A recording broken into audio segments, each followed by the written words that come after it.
అందుకే ఈనాడు మొత్తం మంత్రివర్గాన్ని రాష్ట్ర ప్రభుత్వాన్ని ఇక్కడికి తీసుకొచ్చి సమ్మక్క సారలమ్మ సన్నిధిలో 2023 ఫిబ్రవరి 6 తారీఖు నాడు ఏ మొక్కైతే మొక్కినమో ఈనాడు ఆ మొక్కును చెల్లించుకున్నాము. ఈ సంతృప్తి జీవితకాలం గుర్తుంటుంది.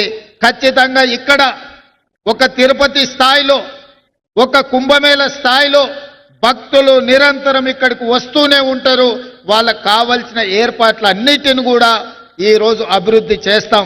జంపన్న వాగు అభివృద్ధి కాదు, ఈ ప్రాంతంలో పుణ్యక్షేత్రాన్ని దర్శించుకోవడానికి వచ్చే వాళ్లకు అన్ని రకమైన వసతులను ఈరోజు మనం చేసుకోదలుచుకున్నాం. అదేవిధంగా రామప్ప నుండి లక్కవరం వరకు పైప్ లైన్తో జంపన్న వాగులో నిరంతరం నీళ్లు ఇస్తాం. దీనికి సంబంధించిన నిధులు కూడా